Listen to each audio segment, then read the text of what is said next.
From educated Bengal channel. আজ আমি class 11 এর ব্যাংক রিকনসিলিয়েশন স্টেটমেন্টের যে আগের দিন আমি প্রবলেমটা দেখিয়েছিলাম বা বুঝিয়েছিলাম ওটাকেই অঙ্ক করে দেখাবো। ব্যাংক রিকনসিলিয়েশন স্টেটমেন্টের যে প্রবলেম আমি আগের দিন বুঝিয়েছিলাম সেইটাকেই আজকে অঙ্কের মাধ্যমে দেখাচ্ছি।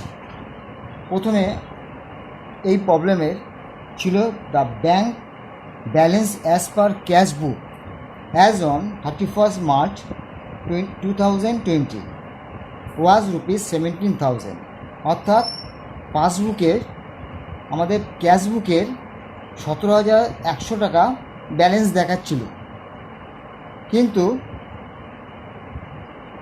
ক্যাশ পাসবুকে ওই ব্যালেন্সটা ট্যালি করছিল না। সেটাকে আমরা রিকনসিলাইট করব। তাহলে প্রথমে আমাদের কী লিখব? Bank balance as per cash বুক 17,100। তার আগে একটা হেডিং লিখতে হবে, bank reconciliation statement as on 31st March 2020। তাহলে bank balance as per cash বুক লেখার পর এখানে আমাদের অ্যাড প্লাস করতে হয়। প্রথমে আমরা লিখব অ্যাড, তারপরে লিখব লেস, মাঝামাঝি থেকে লেস লিখব। লেখার পর অঙ্কটাকে আমরা তারপর করব। তো প্রথমে 1 নম্বরে আমাদের কি আছে? Check totaling rupees 5,600 were paid into bank on 28 March, but out of the checks totaling rupees 3,750 were collected and credited by bank before 31st March। তাহলে কি হলো? 5,600 টাকা আমরা চেক ব্যাংকে জমা করেছিলাম, কিন্তু ব্যাংক মাত্র 3,750 টাকাই কালেক্ট করে ক্রেডিট করেছে, মানে আমাদের 3,700 টাকা জমা পড়েছে, বাদ বাকি টাকা ব্যাংকে জমা পড়েনি। তাহলে কি হলো? ক্যাশ পাসবুকটা কম জমা পড়েছে, ক্যাশ বুকটা বেড়ে আছে। এই ক্ষেত্রে আমরা পাসবুক আর ক্যাশ বুকের মধ্যে সমান করতে গেলে কী করতে হবে? পাসবুক থেকে যতখানি টাকা আমরা বেশি লিখেছিলাম ক্যাশ বুকে ততখানি টাকাই মাইনাস করে দেবো, লেস করে দেবো।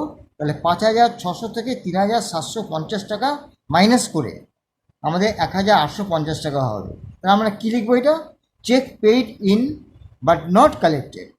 পেইড ইন বলতে কী বোঝায়? Paid in bank. এটা যত শর্টে লেখা যায় ততই ভালো। তাহলে check paid in but not collected কত? 1,850 টাকা। তারপর second, a check of rupees 50 was debited in the cash book and entered in the paying slip on 29 March, but this was not sent to bank। তাহলে কি হলো? একটা check 150 টাকার একটা check আমরা ক্যাশ বুকে ডেবিট করেছি, পেইং স্লিপ লিখেছি, কিন্তু ব্যাংকে পাঠাতে ভুলে গেছি। তাহলে ব্যাংকে না পাঠালে কি হলো? ব্যাংকে জমা হয়নি, ক্যাশ বুকটা বেড়ে আছে কত টাকা? 150 টাকা। ওটাকে আমরা 150 টাকার এই মাইনাস করে দেবো। সেখানে আমরা লিখেছি check debited in the cash book but not sent to bank, 150। এবার third, checks totaling rupees 2,700 were issued between 23rd March and 31st March, but those for rupees 1,330 were actually cashed before 31st March। তাহলে কি হয়েছে? 2,780 টাকা আমরা check bank issue করেছি, অর্থাৎ খরচ করেছি। খরচ করা মানে ক্যাশবুকটা কমে গেছে। কত কথা কমেছে? 2,780 টাকা। কিন্তু ব্যাংক স্টেটমেন্টে দেখা যাচ্ছে মাত্র 1,330 টাকায় ক্যাশ হয়েছে, মানে ব্যাংকে 1,330 টাকার চেক প্রেজেন্ট হয়েছে।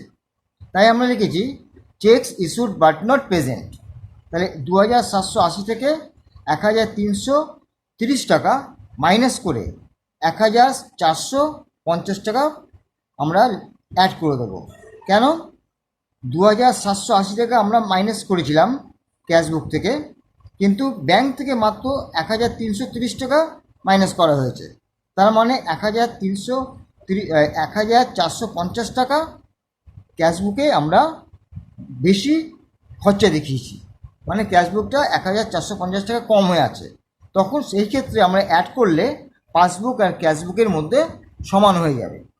এখানে আমাদের ব্যাংক রিকনসিল স্টেটমেন্ট মানেই যে ক্যাশবুক আর পাসবুকের ব্যালেন্সের সঙ্গে সমান করা। তাহলে এখানে ক্যাশবুক থেকে আমাদের পাসবুকের ব্যালেন্স আমরা জানতে চাইছি, সেই জন্যই আমাদের এখানে অ্যাড করতে হলো। 4 নম্বর, the cashbook debited balance of 27,380 as on 30 September 2019 carried forward as rupees 23,780। তাহলে এইখানে আমাদের দেখা যাচ্ছে ক্যাশবুকে সেপ্টেম্বর মাসে 30 তারিখে ক্যারিড ফরওয়ার্ড করা আছে 27,380 টাকা, কিন্তু আমরা তারপরের মাসে অর্থাৎ অক্টোবরের 1 তারিখে যখন ক্যারিড ফরওয়ার্ড করতে গেছি তখন আমরা লিখেছি 23,780 টাকা। তাহলে আমাদের কম লেখা হয়ে গেল, ক্যাশবুকটা কমে গেল।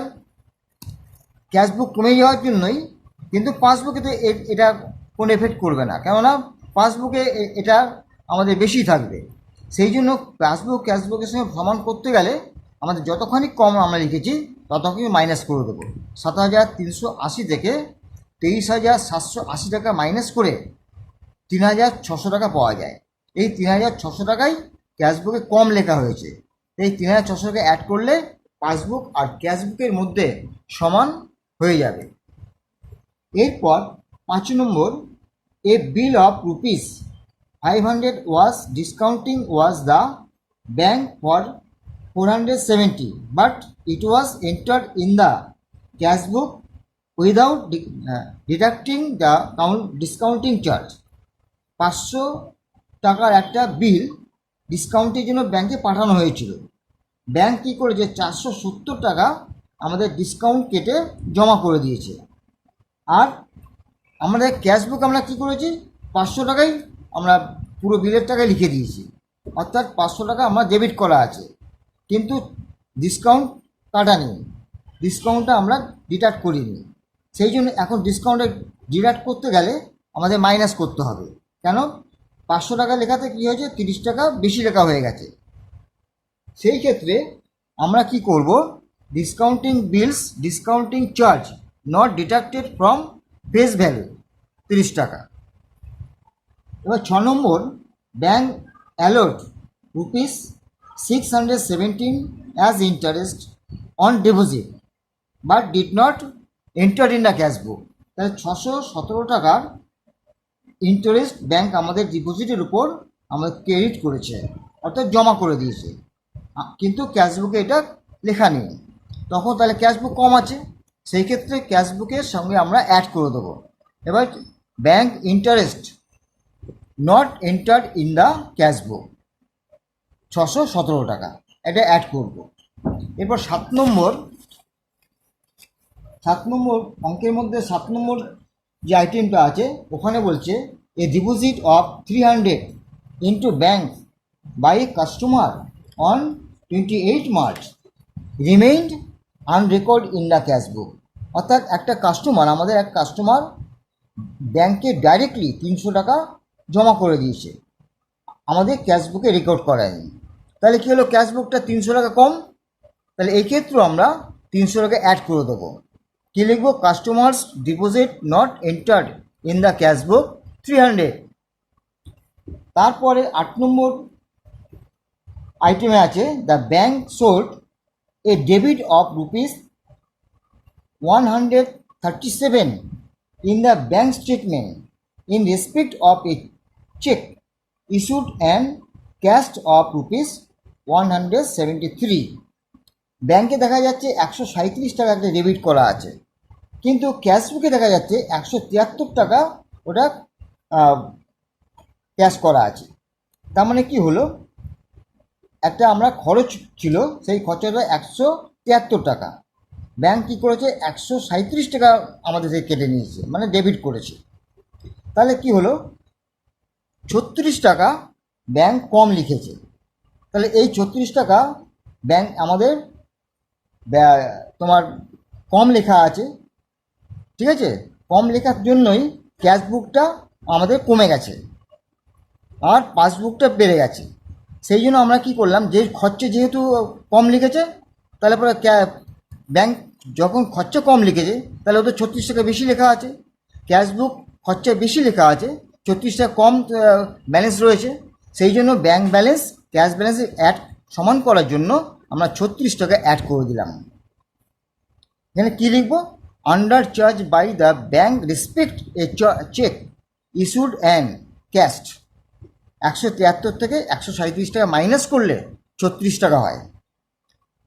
এরপর 9 নম্বর item, the bank collected and credited ₹634 being the insurance claim on 30 March, but advice was received on 2 April, 2nd April। এখানে কি হলো, 630 টাকা আমাদের একটা ইন্স্যুরেন্স ক্লেম ছিল, সেটা ব্যাংক কালেক্ট করেছে 30 মার্চ, কিন্তু আমরা খবর পেয়েছি 2nd এপ্রিল। তাহলে কি হলো, মার্চ মাসের আমাদের ব্যালেন্সে এই টাকাটা অ্যাড করায়নি।